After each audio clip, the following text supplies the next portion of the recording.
করে নিয়ে যাওয়া হলো বাইতুল মাকদাসে। সমস্ত পয়গম্বর দুনিয়া আল্লাহ যাদের পাঠিয়েছিলেন সমস্ত রূহ উপস্থিত ছিল সেখানে। রাসূল করিম সাল্লাল্লাহু আলাইহি সাল্লাম এখান থেকে মেরাজ করলেন। এতটুকুন ছিল ইসরা। কোরআনে কারীম বলছে, আজকের কারি সাহেব যেখান থেকে তেলাওয়াত করেছিলেন, সুবহানাল্লাযী আসরা বিআবদিহি লাইলাম মিনাল মাসজিদিল হারামি ইলাল মাসজিদিল আকসা। সুবহানাল্লাযী, সমস্ত দুর্বলতা অক্ষমতা থেকে মুক্ত সেই সত্তা যিনি তার বান্দাকে ইসরা করিয়েছেন, মেরাজ করিয়েছেন। সুবহানাল্লাহ। সমস্ত দুর্বলতা অক্ষমতা থেকে মুক্ত তিনি পার করে নিয়ে গিয়েছেন। তারপরে মুহূর্তের ভিতরে মহাশূন্য পাড়ি দিয়ে, সেই মহাশূন্য মানে কি? এইখান থেকে সূর্য কত দূরে জানেন না? 9,30,00,000 মাইল দূরে এখান থেকে সূর্য। সেই সূর্য, তারপরে রয়েছে গ্যালাক্সি, মিল্কি ওয়ে, গ্রহ নক্ষত্র, সে যে কত দূরে, যে সমস্ত তারকা, এমন বহুত তারকা আছে যে তারকা সৃষ্টির পর তার আলো পৃথিবীর মাটি আজ পর্যন্ত স্পর্শ করে নাই, অথচ আলোর গতি প্রতি সেকেন্ডে কত মাইল? 1,86,000 মাইল। এই 1,86,000 মাইলের সেকেন্ড, এর মিনিট, এর ঘন্টা, এর দিন, এর সপ্তাহ, এর মাস, এর বছর, এটাকে বলা হয় লাইট ইয়ার, আলোকবর্ষ। সেই তারকা তৈরি হওয়ার পর কত সহস্র সহস্র লাইট ইয়ার চলে গেল, আজও পর্যন্ত সেই তারকার আলো পৃথিবীর মাটি স্পর্শ করতে পারে নাই। তাহলে সেই তারা কোথায়? আল্লাহ রাব্বুল আলামিন তার হাবিবকে চাঁদ, সূর্য, গ্রহ, নক্ষত্র, মহাশূন্য পাড়ি দিয়ে, তারপরে 7 আকাশ পাড়ি দিয়ে সিদরাতুল মুনতাহা পর্যন্ত নিয়ে গেলেন। জোরে কোন সুবহানাল্লাহ। এবার সিদরাতুল মুনতাহা পর্যন্ত যাওয়ার পথে যত ঘটনা ঘটল সেগুলো আপনারা ইতিহাস থেকে পড়ে নেবেন, ওগুলি বলার সময় আমার কাছে নাই। সিদরাতুল মুনতাহায় যাওয়ার পর হযরত জিবরাইল বলেন, আর আমি যেতে পারবো না, এটা হলো বিপজ্জনক বর্ডার। আমি যদি আর এক চুল অগ্রসর হই তাহলে আমি জ্বলে পুড়ে ছাই হয়ে যাব, আমার আর যাওয়ার অধিকার নাই। হুজুর সেখানে বসে থাকলেন। জিবরাইল বলে গেলেন, এখান থেকে আপনাকে নেওয়ার কুদরতি ব্যবস্থা হয়ে যাবে। রাসূল দুনিয়ায় ফিরে এসে হযরতে বেলালকে ডেকে বলেছিলেন, বেলাল গো, এমন কি আমল তুমি করো আমারে শোনাও। হযরতে বেলাল বলেন, হুজুর আমার আমল তো সব আপনি জানেন। কয় না, কি করো শোনাও। বেলাল বলেন, হুজুর খাস আমলের মধ্যে এতটুকু আছে যে আমি কখনো বিনা উজুতে থাকি না, যখন উজু চলে যায় উজু করি, আর উজুর ইহতিমামের জন্য 2 রাকাত নফল নামাজ পড়ি। হুজুর বলেন, বেলাল তুমি এই আমল ছাড়বা না, কারণ সিদরাতুল মুনতাহায় হযরত জিবরাইল আমারে যখন ছেড়ে চলে গেলেন, আমার একা একা বড় ভয় লাগতে লাগলো। তখন আমার মনে হচ্ছিল তুমি যেন আমার চতুর্দিকে হাঁটতেছো। আমার ভাইরা, রফরফ নামক বিছানা চলে এলো। কুদরতি এই বিছানায় চড়ে নবীজি আল্লাহ রাব্বুল আলামিনের দরবারে আরশে আজিমে পৌঁছে গেলেন। জোরে বলেন সুবহানাল্লাহ, জোরে বলেন সুবহানাল্লাহ। যেখানে পৃথিবীর কোন মানুষের যাওয়া সম্ভব নয়, গোটা পৃথিবীর মানুষের মর্যাদা আল্লাহ পাক বাড়ায় দিলেন, আরশে আজিমে হুজুরকে নিয়ে গেলেন। তারপরে তিনি কথাবার্তা হুজুরের সাথে কি বললেন, সেই কথাগুলি নিয়ে আমাদের দেশে কথা হলো এই যে হুজুরকে নিয়ে আল্লাহ 5 ওয়াক্ত নামাজ দিছিলেন তো 50 ওয়াক্ত। মুসা আলাইহিস সালামের সাথে দেখা না হইলে তো কাম সারছিল, আমাদের আর উপায় ছিল না। আরে ভাই, শুধু নামাজ দেওয়াই যদি উদ্দেশ্য হবে তাহলে রোজার মতো তো আল্লাহ দুনিয়ায় বসে দিতে পারতেন কিনা, হজের মতো যাকাতের মতো পারতেন কিনা। শুধু নামাজের জন্য নয়, আল্লাহ পাকের কায়নাত দেখাবার জন্য আল্লাহ পাক তাকে নিয়েছিলেন। বেহেশত দেখাইছেন, দোজখ দেখাইছেন, ভালো কাজ করলে কিরকম শান্তি হবে, খারাপ কাজ করলে কিরকম শাস্তি হবে চোখে দেখায় দিয়েছেন মুহাম্মদ রাসূলুল্লাহ সাল্লাল্লাহু আলাইহি ওয়াসাল্লামকে। মেরাজ থেকে ফিরে এলেন, ঘরে এসে দেখেন উজুর পানি, উজু করে যে গেছিলেন উজুর পানি তখনও গড়াচ্ছে। যে দরজা দিয়ে বেরিয়েছিলেন দরজাটা ধাক্কায় তখনও কাঁপতেছে। যে বিছানায় শোয়া ছিলেন সে বিছানায় মানুষ শুয়ে থাকলে যেমন উষ্ণ থাকে সেরকমের উষ্ণ ভাব তখনও আছে। কেমনে হলো? কেমনে হলো? মাথায় ঢুকবে না। সুবহানাল্লাহ কোন ঢুকবে? জোরে কোন সুবহানাল্লাহ। এটার ব্যাপারে কোন বিজ্ঞান দর্শন যুক্তির প্রয়োজন নাই। প্রয়োজন শুধু এতটুকু, আল্লাহ তার হাবিবরে নেবেন, কত দ্রুত নিবেন, কত দ্রুত পাঠাবেন এটা তিনিই ভালো জানেন, আমাদের কোনো জানার কথা না। ঠিক কিনা কর? তবে দৃষ্টান্ত যদি চান তাহলে আমি দৃষ্টান্তটা এভাবে দিতে পারি, বুঝাবার জন্য একটা দৃষ্টান্ত দিতে পারি। সেটা হলো এই, ধরেন বাংলাদেশে কোন প্রেসিডেন্ট আসবে, পৃথিবীর যে কোনো দেশের এক প্রেসিডেন্ট আসবে। এটা আসার যখন খবর হয়ে যাবে তখন পত্র পত্রিকায় রুট বলে দেওয়া হয়, এই রুটে রাষ্ট্রীয় মেহমান রাষ্ট্রীয় অতিথি ভবনে আসবেন, এই রাস্তা দিয়ে সাধারণ ট্রাফিক চলাচল বন্ধ থাকবে। এয়ারপোর্ট থেকে নিয়ে রাষ্ট্রীয় অতিথি ভবন পর্যন্ত মেহমান না আসা পর্যন্ত সমস্ত ট্রাফিক চলাচল বন্ধ। মেহমান পৌঁছে যাবে, তারপরে আবার স্বাভাবিক ট্রাফিক চলবে। এটা জানেন কিনা? এইটা যদি পৃথিবীর সামান্য সলিমদ্দি কসিমদ্দি এই জন্য বলছি, আজ আছে কাল নাই। ঠিক কিনা গণ? আজ মন্ত্রিত্ব গেল, কালকে রাস্তায় দাঁড়ায় বলবে রিকশাওয়ালা আমার একটু নেওয়া, বাজারে মাছ কিনতে যাব। ঠিক কিনা? সুতরাং এদের তো কোনো মর্যাদা নাই, আজ আছে কাল নাই।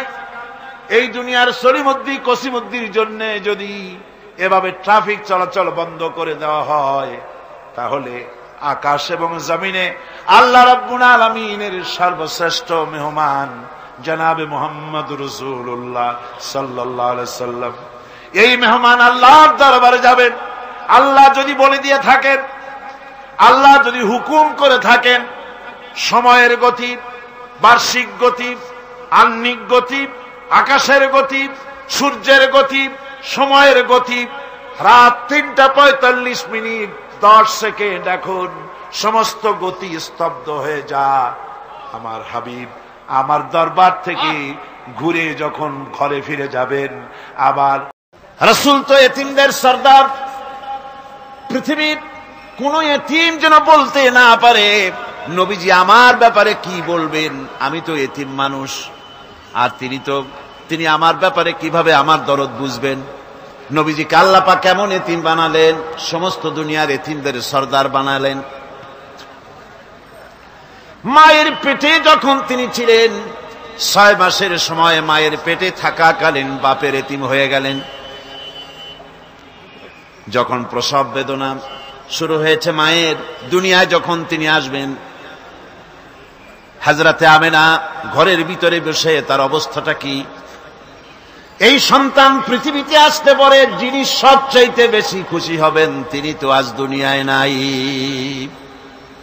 মনের ভিতরে কত কষ্ট। আল্লাহ রাব্বুল আলামিন তার হাবিবকে দুনিয়া আনলেন। রাসূলের দাদা ঘরের সামনে তাঁবুর সামনে দাঁড়ায়া তায়েফ থেকে আগত সাদিয়া গোত্রের লোকদেরকে বলতেছেন, এই ঘরের ভিতরে একটা এতিম বাচ্চা আছে, বেশি টাকা কড়ি দেওয়া যাবে না, যদি দয়া হয় নিয়ে যাও। গরিব মানুষ, এতিম মানুষ দেখে শুনে কেউ আর নিতে চায় না। সবশেষে এলেন ভাগ্যবতী মেয়ে, ভাগ্যবতী মহিলা হযরতে হালিমাতুস সাদিয়া, তিনি এসেছেন। কোনো ছেলে পেলে পায় নাই, সকলের শেষে তিনি এসেছেন। আব্দুল মুত্তালিব বলছেন, এই ঘরের মধ্যে একটা এতিম বাচ্চা আছে, দয়া হলে নিয়ে যেতে পারো। তিনি স্বামীর সঙ্গে পরামর্শ করলেন, এরপরে বললেন যদি দেখতে অন্তত ভালো হয়, মন যদি ভালো লাগে নিয়ে যাব, একেবারে খালি হাতে ফিরে যাওয়ার চাইতে তো ভালো। হযরতে হালিমা বলেন, আমি ঘরের মধ্যে প্রবেশ করলাম, মা আমেনার কোল থেকে শিশু মুহাম্মদ সাল্লাল্লাহু আলাইহি ওয়াসাল্লামকে যখন আমি কোলে নিলাম, আমি হুজুরের চেহারার দিকে নজর করে দেখলাম, আমার কাছে মনে হলো যেন পূর্ণিমার চাঁদটা আমার কোলে ধরা দিয়েছে।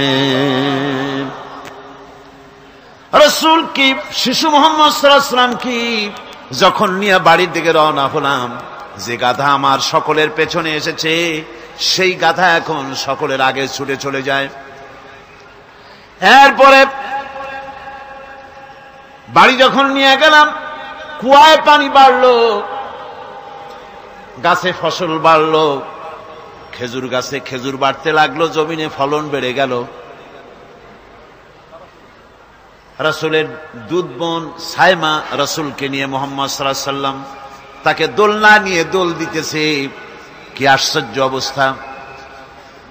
সাইমা তাকে দোল দিচ্ছে আর বলতেছে, বেঁচে থাকুক মুহাম্মদ সাল্লাল্লাহু আলাইহি ওয়াসাল্লাম, সে দীর্ঘজীবী হোক। কবি লিখতেছেন কি আশ্চর্য কথা, বেদুইন বালিকা কারে নিয়ে দোল দেয় সে কি তা জানে? বিশ্বনবী মুহাম্মদ রাসূলুল্লাহ সাল্লাল্লাহু আলাইহি ওয়াসাল্লাম এভাবে এতিম অবস্থায় জীবন তার শুরু হলো। যখন তিনি ফিরে এলেন 6 বছর বয়সের সময়, যখন মায়ের কাছে তিনি ফিরে এসেছেন, প্রতিদিন তিনি খেলা দেখতে যান ময়দানে। ইতিহাসের মধ্যে লেখা হয়েছে, মা প্রতিদিন সন্ধ্যার সময় তাকে ফিরে পান। আজকে সন্ধ্যা হয়ে গেছে, শিশু মুহাম্মদ সাল্লাল্লাহু আলাইহি ওয়াসাল্লাম বাড়ি ফেরেন না। কারণ কি, কেন বাড়ি ফেরে না? সন্ধ্যার দিকে তিনি চলে গিয়েছেন পাহাড়িয়া ময়দানে, যে দেখেন ধুধু করতেছে, চতুর্দিকে সন্ধ্যা হয়ে গেছে, অন্ধকার হয়ে গেছে, কোনো ছেলে পেলে নাই, কেউ নাই। পাহাড়ের পাদদেশে বসে শিশু মুহাম্মদ সাল্লাল্লাহু আলাইহি ওয়াসাল্লাম কাঁদতেছেন। মা প্রশ্ন করলেন, বাবারে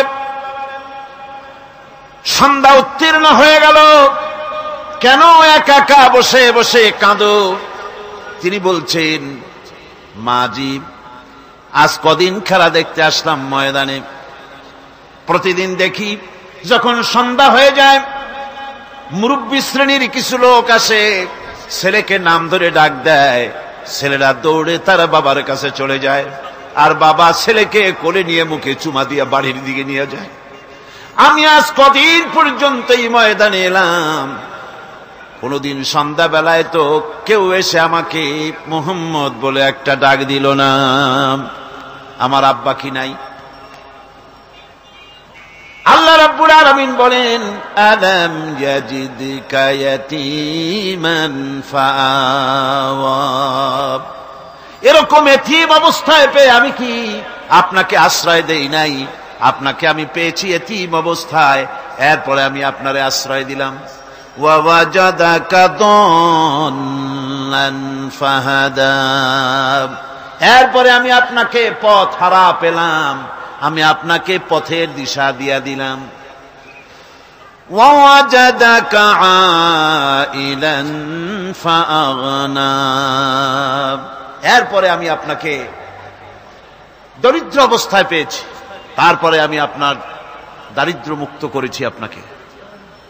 সুতরাং ফাআম্মাল ইয়াতীমা ফালা তাকহার ওয়া আম্মাস সাইলা ফালা তানহার ওয়া আম্মা বিনি'মাতি রাব্বিকা ফাহাদ্দিস।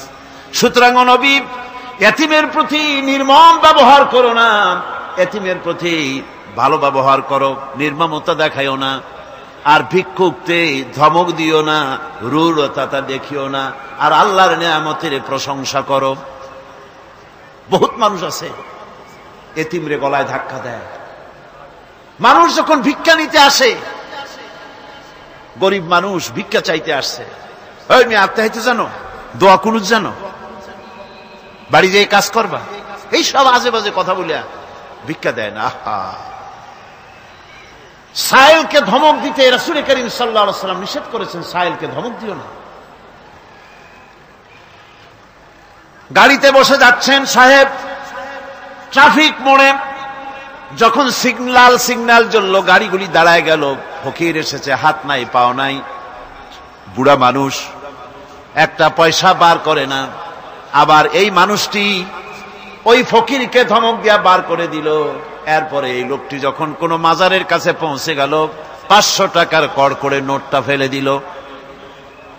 বলেন টাকা দরকার কার? মরা মানুষের না জিন্দা মানুষের? কার দরকার? যার টাকা দরকার ছিল তারে দেওয়া হলো না, যার দরকার নাই তারে দেওয়া হলো। এরপরে লোকটা না খেয়ে যখন মারা গেল, পথের ফকির, রাস্তার ফকির, না খেয়ে মারা গেছে। এরপরে তার কাফনের কাপড় নাই, লোকটাকে রাস্তার উপরে শোয়াইয়া একটা ছেঁড়া কাপড় দিয়ে ঢেকে রেখেছে। বড় লোকেরা, সাহেবরা তখন গাড়ি দাঁড় করে আর 5টা টাকা 2টা টাকা করে তার লাশের উপরে মারতেছে। এটা মানবতার এর চাইতে লাঞ্ছনা, মানবতার জন্য এর চাইতে গঞ্জনা আর কিছুই হতে পারে না। মানবতার প্রতি লাঞ্ছনা এর থেকে আর দুর্গতি কি হতে পারে?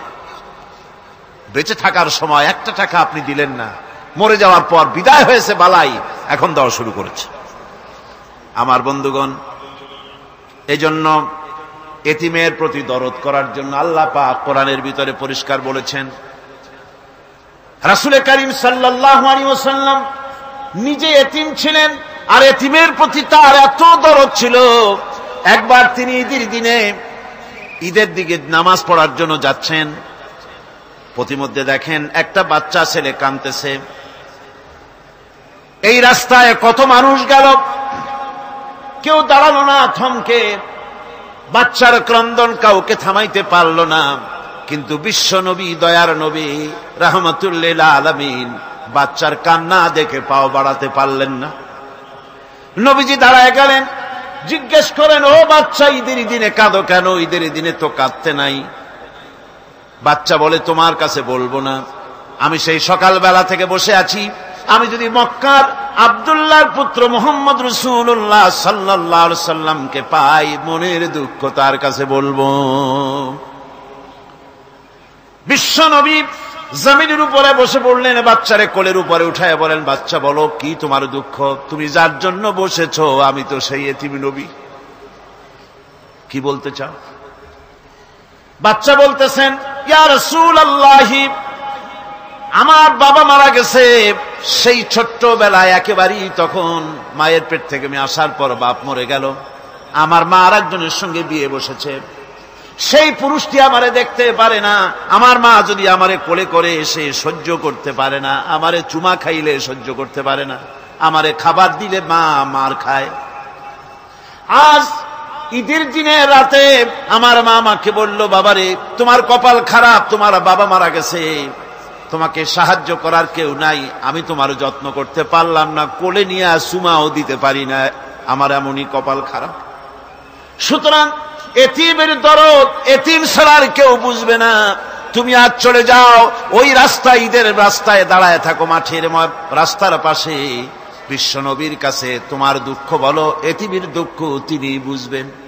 আমি মায়ের কথা মতো এই জায়গায় এতক্ষণ বসে আছি, হুজুর আপনি দয়া করে, আমার কথা তো আপনার কাছে বললাম, আমার মনের এই দুঃখ। নবীজি বাচ্চার কথা শুনতেছিলেন, চোখ দিয়া পানি পড়তেছিল। বাচ্চাকে বুকের সঙ্গে জড়িয়ে ধরে নবীজি বলেন, ও এতিম, মুহাম্মদ সাল্লাল্লাহু আলাইহি ওয়াসাল্লাম যদি তোমার পিতা হন আর হযরতে আয়েশা যদি তোমার মা হয়ে যায়, বলো তোমার মনের দুঃখ মেটে নাকি? ছেলে ডুকরে কেঁদে উঠলো আর বলল, ইয়া রাসূলুল্লাহ, আপনি যদি আমার পিতা হন আর আয়েশা যদি আমার মা হয়ে যায়, এর থেকে বড় সৌভাগ্যের আমার তো আর কিছুই নাই। নবীজি এতিমকে বাড়ি নিয়ে গিয়ে হযরতে আয়েশার হাতে তুলে দিয়ে বললেন, আয়েশা রে, পবিত্র ঈদের দিনে আল্লাহ রাব্বুল আলামিন তোমার জন্য একটা উপহার পাঠিয়েছেন, এটা যত্ন করো। এতিমের প্রতি দরদ রাখার জন্য আল্লাহ রাব্বুল আলামিন বলেছেন, এতিম, মিসকিন, বিধবা, অসহায় লোক, তাদের প্রতি যাতে করে মুসলিম সমাজ লক্ষ্য রাখে, সেজন্য আল্লাহ পাক নির্দেশ করেছেন। বুখারী এবং মুসলিম শরীফের হাদিসে এসেছে, আস-সাই আলাল আরমালাত ওয়াল মিসকিন কাস-সাই ফি সাবিলিল্লাহ। বিধবাদের জন্য, মিসকিনের জন্য কেউ যদি কোনো উদ্যোগ গ্রহণ করে, কেউ কোনো সাহায্য দেয়, জিহাদের ময়দানে জিহাদ করে আল্লাহর রাস্তায় যে সওয়াব পাওয়া যায়, যে মর্যাদা পাওয়া যায় আল্লাহর কাছে, এতিম মিসকিন বিধবাকে সাহায্য করলে সেই সওয়াব আল্লাহ রাব্বুল আলামিন আমলনামায় দিয়ে দেন। আমাদের প্রিয় নবী এতিম মিসকিনদের খুবই ভালোবাসতেন তার নিজের চাকর হযরত যায়েদ ও আনাস রাদিয়াল্লাহু তাআলা আনহুকে। সে সম্পর্কে এখন আলোচনা করা হচ্ছে। তার চরিত্রই প্রমাণ করে নবীদেরকে বায়্যিনাত দেওয়া হয়েছে, এমন চরিত্র আচার আচরণ দেওয়া হয়েছে যাতে করে লোকেরা অভিভূত হয়ে যায়, আকৃষ্ট হয়ে যায়। হযরতে যায়েদ তিনি তো কৃতদাস ছিলেন, হারায় গেলেন বাপ মা থেকে, আর এরপরে কুদরত তারে মুহাম্মদ সাল্লাল্লাহু আলাইহি ওয়াসাল্লামের ঘরে উঠায় দিল। তিনি তখনও আল্লাহর নবী, তখনও নবুয়তের দায়িত্ব পান নাই। যায়েদের পিতার কাছে খবর হয়ে গেল যায়েদ আছে রাসূলের বাড়িতে, মুহাম্মদ সাল্লাল্লাহু আলাইহি ওয়াসাল্লামের বাড়ি মক্কায়। তারা এসে হুজুরের সঙ্গে দেখা করে বললেন, মুহাম্মদ সাল্লাল্লাহু আলাইহি ওয়াসাল্লাম, জানতে পেরেছি আপনার কাছেই আমাদের ছেলে যায়েদ আছে, মেহেরবানি করে তাকে আমাদেরকে ফিরায় দেন। হুজুর বলেন, যায়েদ যদি তোমাদেরকে চিনতে পারে আর যদি যেতে চায়, আমার পক্ষ থেকে কোনো আপত্তি নাই, অবশ্যই যাবে। তবে যায়েদ যদি যেতে না চায়, আমি এমন লোক নই যে কেউ আমার কাছে থাকতে চাইলে আমি জোর করে তাকে ঠেলেও দিতে পারি না, আমি তেমন লোক নই। পিতা বললেন, আপনি অবশ্যই যুক্তিপূর্ণ কথা বলেছেন। হযরতে যায়েদ কানা হলো। হুজুর বললেন, তুমি কি চেনো এদের? কি? যায়েদ বললেন, চিনি, ইনি আমার বাবা, উনি আমার চাচা। যায়েদের পিতা বলেন, বাবারে বাড়ি চলো, তোমার মা কেঁদে কেঁদে হয়রান, চলো বাড়ি যাই, বাড়ির যা কিছু আছে সব তোমাকে ফিরিয়ে দেওয়া হবে। হযরতে যায়েদ বলতেছেন, পিতা বাড়িতে যা আছি তাই শুদ্ধ, তামাম দুনিয়াটা যদি আমারে দেওয়া হয়, এই লোকটির কাছে থেকে যে ব্যবহার পেয়েছি আমি এই লোকের কদম ছেড়ে যেতে পারি না। তার চরিত্রই প্রমাণ করে তিনি নবী, কি ব্যবহারটা পেয়েছেন। হযরত আনাস রাদিয়াল্লাহু তাআলা আনহু ছোট মানুষ, 8 বছর বয়সের সময় হুজুরের খাদেম হয়ে হুজুরের বাড়িতে আসছেন। আচ্ছা, 8 বছর বয়সের কিশোর ভুল তো করতেই পারে। গরম পানি চাইলে ঠান্ডা পানি এনে দেবে, স্যান্ডেল চাইলে জুতো আনবে, বিছানা বিছাইতে বললে উঠাই থবে, এটা স্বাভাবিক। কিশোর মানুষ, ছোট মানুষ। এবার শুনুন, বায়্যিনাত কারে বলে? নবীদের বায়্যিনাত আল্লাহ যে দিয়েছেন সেটা কি জিনিস? সেটা হলো উন্নত মানের চরিত্র, তার ব্যবহার ওঠা বসা যা দেখলে মানুষ বুঝতে পারে তিনি আল্লাহর নবী। হযরতে আনাসের মুখে শুনুন, হযরতে আনাস রাদিয়াল্লাহু তাআলা আনহু বলেন, একাধিক ক্রমে টানা 10টি বছর রাসূলের খেদমতের ভিতরে নিয়োজিত ছিলাম। 10টি বছরের ভিতরে একটা দিনের জন্য নবীজি আমাকে ধমক দিয়ে কথা বলেন নাই। এটা ধমক দিলেন না আমারে, এটা করছো কেন, এটা করো নাই কেন? সুবহানাল্লাহি বিহামদিহি। গোটা পৃথিবীর সমস্ত মুমিন মুসলমানদের, পুরুষ আর নারীদের জীবন, কলিজা, রক্ত রাসূলের কদম মুবারক উৎসর্গ হয়ে যায়। মহান রব্বুল আলামিনের কাছে তার হাবিব রাসূলুল্লাহ সাল্লাল্লাহু আলাইহি ওয়াসাল্লামের ছিল বিশেষ মর্যাদা।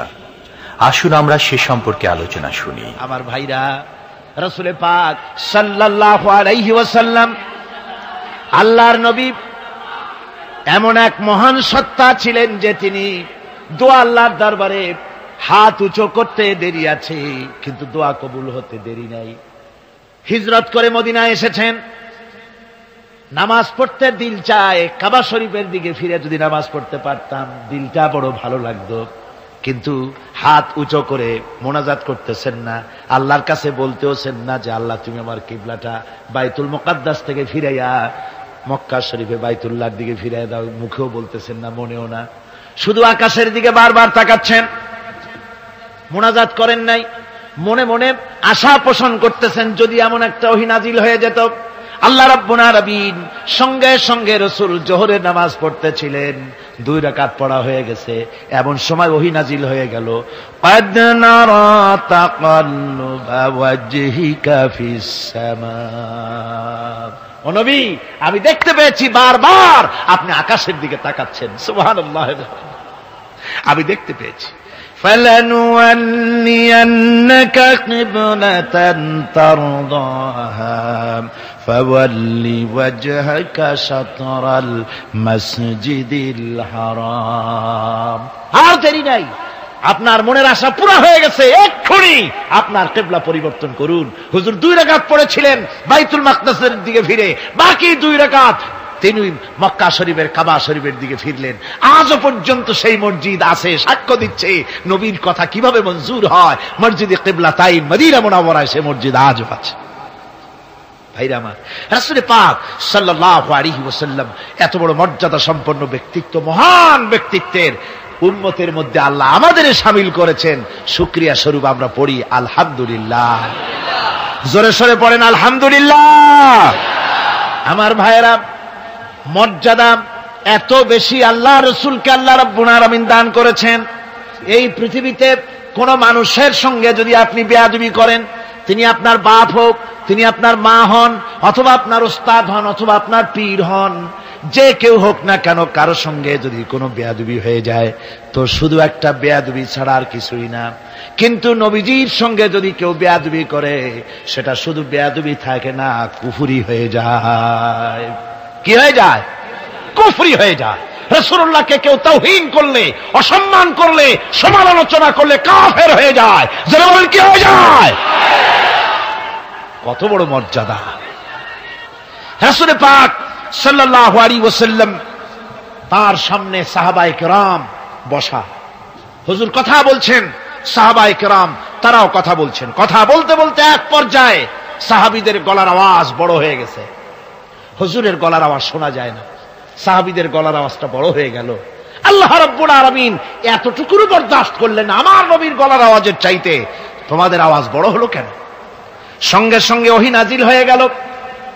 আল্লাহ রাব্বুল আলামিন বলেন, ইয়া আইয়ুহাল্লাযীনা আমানু লা তারফাউ আসওয়াতাকুম ফাওকা সাউতিন নবী। ও বিশ্বাসীরা, খবরদার, তোমরা যারা ঈমান এনেছো শোনো, তোমাদের গলার আওয়াজ যেন আমার নবীর গলার আওয়াজের চাইতে বড় না হয়ে যায়। যদি তা হয়, আনতাহবাতা আমালুকুম, জীবনের সমস্ত ভালো কাজগুলি আমি আল্লাহ বরবাদ করে দেব। আজ পর্যন্ত এই আয়াতে কারিমা রাসূল পাক সাল্লাল্লাহু আলাইহি ওয়াসাল্লামের রওজায়ে আতহারের সামনে সবুজ সাইনবোর্ডের উপরে সোনার অক্ষর দিয়ে এই আয়াতে কারিমা লেখা রয়েছে। সুবহানাল্লাহ। সর্বকালের, সর্বযুগের সর্বশ্রেষ্ঠ মহামানব, সর্বশ্রেষ্ঠ বিশ্বনবী, আল্লাহর পরে যার মর্যাদা, তিনি হচ্ছেন মুহাম্মদ রাসূলুল্লাহ সাল্লাল্লাহু আলাইহি ওয়াসাল্লাম। রাসূলুল্লাহ সাল্লাল্লাহু আলাইহি ওয়াসাল্লামের প্রতি মহান আল্লাহর ভালোবাসার অন্যতম নিদর্শন হচ্ছে মেরাজ। এর মাধ্যমে আল্লাহ রাব্বুল আলামিন তার বন্ধুকে নিজের সান্নিধ্যে নিয়েছিলেন। এখন আমরা শুনব সেই মেরাজের কাহিনী। দুলির ধরা থেকে রাসূলকে আরশে আজিমে নিয়ে যাওয়া হবে। বোরাক এলো। বোরাক হচ্ছে বারকুন থেকে উৎপত্তি। এর অর্থ হচ্ছে বিজলি, বৈদ্যুতিক গতি সম্পন্ন, ঘোড়ার চাইতে ছোট, খচ্চরের চাইতে বড়, এই জাতীয় একটা প্রাণীর মতো হযরতে জিবরাইল নিয়ে আসলে। আমাদের দেশে কারো কারো বাড়িতে আয়নায় বাঁধানো থাকে এই ছবিটা। ঘোড়া আছে, 2টা ডানা আছে, মাথাটা মেয়ে লোকের মতো, চুলগুলো ঝুলে পড়ছে, নিচে লেখা আছে হাজা বুরাকুন নবী সাল্লাল্লাহু আলাইহি ওয়াসাল্লাম। আন্দাজে কোথায় পাইছে আল্লাহ জানে, মিথ্যে কথা, বাজে কথা। আল্লাহ এরকম একটা মেয়ে লোক মার্কা ঘোড়া পাঠাইছিল হুজুরকে নেওয়ার জন্য, এটা কথা হইল। রাসূলকে মক্কা থেকে, উম্মে বাবে উম্মে হানি থেকে হুজুরকে বের করে নিয়ে যাওয়া হলো বাইতুল মাকদাসে। সমস্ত পয়গম্বর দুনিয়া আল্লাহ যাদের পাঠিয়েছিলেন সমস্ত রূহ উপস্থিত ছিল সেখানে।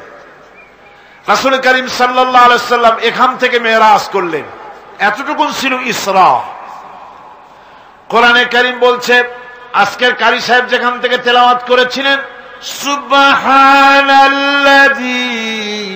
আসরা বিআবদিহি লাইলাম মিনাল মাসজিদিল হারামি ইলাল মাসজিদিল আকসা। সুবহানাল্লাযী, সমস্ত দুর্বলতা অক্ষমতা থেকে মুক্ত সেই সত্তা যিনি তার বান্দাকে ইসরা করিয়েছেন, মেরাজ করিয়েছেন। সুবহানাল্লাহ। সমস্ত দুর্বলতা অক্ষমতা থেকে মুক্ত তিনি পার করে নিয়ে গিয়েছেন। তারপরে মুহূর্তের ভিতরে মহাশূন্য পাড়ি দিয়ে, সেই মহাশূন্য মানে কি? এইখান থেকে সূর্য কত দূরে জানেন না? 9,30,00,000 মাইল দূরে এখান থেকে সূর্য। সেই সূর্য, তারপরে রয়েছে গ্যালাক্সি, মিল্কি ওয়ে, গ্রহ নক্ষত্র, সে যে কত দূরে, যে সমস্ত তারকা, এমন বহুত তারকা আছে যে তারকা সৃষ্টির পর তার আলো পৃথিবীর মাটি আজ পর্যন্ত স্পর্শ করে নাই, অথচ আলোর গতি প্রতি সেকেন্ডে কত মাইল? 1,86,000 মাইল। এই 1,86,000 মাইলের সেকেন্ড, এর মিনিট, এর ঘন্টা, এর দিন, এর সপ্তাহ, এর মাস, এর বছর, এটাকে বলা হয় লাইট ইয়ার, আলোকবর্ষ। সেই তারকা তৈরি হওয়ার পর কত সহস্র সহস্র লাইট ইয়ার চলে গেল, আজও পর্যন্ত সেই তারকার আলো পৃথিবীর মাটি স্পর্শ করতে পারে নাই। তাহলে সেই তারা কোথায়? আল্লাহ রাব্বুল আলামিন তার হাবিবকে চাঁদ, সূর্য, গ্রহ, নক্ষত্র, মহাশূন্য পাড়ি দিয়ে, তারপরে 7 আকাশ পাড়ি দিয়ে সিদরাতুল মুনতাহা পর্যন্ত নিয়ে গেলেন। জোরে কোন সুবহানাল্লাহ। এবার সিদরাতুল মুনতাহা পর্যন্ত যাওয়ার পথে যত ঘটনা ঘটল, সেগুলো আপনারা ইতিহাস থেকে পড়ে নেবেন, ওগুলি বলার সময় আমার কাছে নাই। সিদরাতুল মুনতাহায় যাওয়ার পর হযরত জিবরাইল বলেন, আর আমি যেতে পারবো না, এটা হলো বিপজ্জনক বর্ডার, আমি যদি আর এক চুল অগ্রসর হই তাহলে আমি জ্বলে পুড়ে ছাই হয়ে যাব, আমার আর যাওয়ার অধিকার নাই। হুজুর সেখানে বসে থাকলেন। জিবরাইল বলে গেলেন, এখান থেকে আপনাকে নেওয়ার কুদরতি ব্যবস্থা হয়ে যাবে। রাসূল দুনিয়ায় ফিরে এসে হযরতে বেলালকে ডেকে বলেছিলেন, বেলাল গো, এমন কি আমল তুমি করো আমারে শোনাও। হযরতে বেলাল বলেন, হুজুর আমার আমল তো সব আপনি জানেন। কয় না, কি করো শোনাও। বেলাল বলেন, হুজুর খাস আমলের মধ্যে এতটুকু আছে যে আমি কখনো বিনা উজুতে থাকি না, যখন উজু চলে যায় উজু করি, আর উজুর ইহতিমামের জন্য 2 রাকাত নফল নামাজ পড়ি।